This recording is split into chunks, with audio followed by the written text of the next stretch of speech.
বাংলাদেশের সর্বশেষ অবস্থা নিয়ে আমি আপনাদের সামনে কিছু গুরুত্বপূর্ণ ইনফরমেশন আপনাকে দিতে চাচ্ছি। সেগুলো হচ্ছে যে আপনারা জানেন যে গত বৃহস্পতিবার থেকে বাংলাদেশে একটা সংঘাতময় রক্তাক্ত একটা মুহূর্ত বাংলাদেশে চলতেছে। এখন সেখান থেকে কি অবস্থায় আছে বাংলাদেশের সর্বশেষ অবস্থা কি, এখন আপনারা জানেন কারফিউ জারি হয়েছে, সেই বিষয়গুলো নিয়ে আমি আপনাদের সাথে বিশেষ কিছু তথ্য দেব।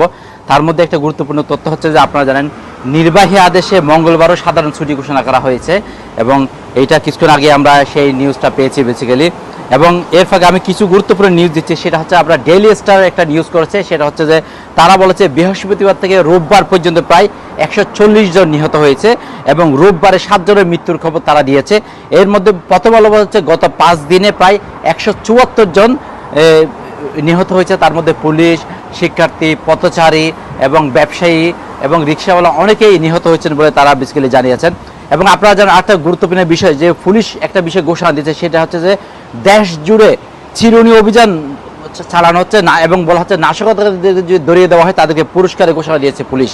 এবং পাশাপাশি আপনাদের প্রধানমন্ত্রীর সাথে ব্যবসায়ীদের বৈঠক হওয়ার কথা আজকে, প্রধানমন্ত্রীর সাথে যে ব্যবসায়িক প্রতিষ্ঠানগুলো কখন খোলা হবে, আবার কিভাবে সবকিছু ওপেন করা হবে সেই বিষয় নিয়ে ব্যবসায়ীদের সাথে আজকে বৈঠক হবে প্রধানমন্ত্রী, সেটা আমরা শুনেছি। আপনি জানেন এই পর্যন্ত বিএনপির প্রায় বিএনপি এবং জামাত শিবির এবং কোটা আন্দোলনকারী যারা ছিল এই দুই পক্ষের থেকে প্রায় 500 জনের উপর কি করা হয়েছে, নেতাকর্মীদের গ্রেপ্তার করা হয়েছে বলে পুলিশ বলেছেন। এবং আমরা আরেকটা বিষয় আপনাদেরকে যেটা মেন বিষয়টা সেটা হচ্ছে যে আপনারা জানেন যে আমরা একটা বিষয় যেটা নিয়ে প্রবাস থেকে মানুষরা খুব উদ্বেগের মধ্যে আছে, সেটা হচ্ছে ইন্টারনেট।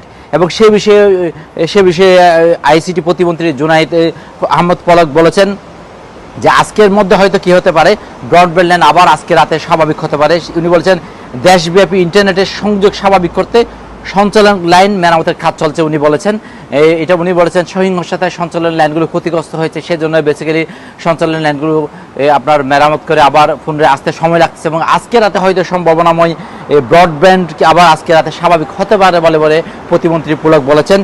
এবং আপনারা জানেন এখানে আরেকটা বিষয় আপনাদেরকে বলে রাখি যে কোটা পুনর্বহাল করে হাইকোর্টের দেওয়া যে রায় আপিল বিভাগ বাতিল করেছে এবং সেই বিষয়ে আজই প্রজ্ঞাপন জারি হতে পারে বলে জানিয়েছেন জনপ্রশাসন মন্ত্রী ফরহাদ হোসেন, উনি জানিয়েছেন। এবং আপনারা জানেন আজকে তৃতীয় দিনের মতো কিন্তু কারফিউ চলছে, আজকে দুপুর 2টা থেকে বিকাল পর্যন্ত শিথিল ছিল কারফিউ এবং সেই কারফিউটা আবার শুরু হবে। এবং আমি আগে বলেছি যে মঙ্গলবারও কিন্তু সাধারণ ছুটি ঘোষণা করা হয়েছে। এবং একটা কথা বলে রাখি যে নাশকতার যে কোটা আন্দোলনকারী এবং পুলিশের মধ্যে যে সংঘর্ষ হয়েছে, সেই সংঘর্ষে কিন্তু যে বিভিন্ন নাশকতা হয়েছে, সেই নাশকতা কিন্তু বিভিন্ন স্থাপনা ঘুরে রেখেছেন সেনা প্রধান। তিনি বলেছেন যে পরিমাণ সম্পদের ক্ষতি হয়েছে সেটা অবর্ণনীয় ক্ষতি হয়েছে এবং সম্পদের। এবং নরসিংদী কারাগারে স্বাভাবিক কার্যক্রম ফিরিয়ে আনতে ক্যাম্প স্থাপন করেছে বিজেপি।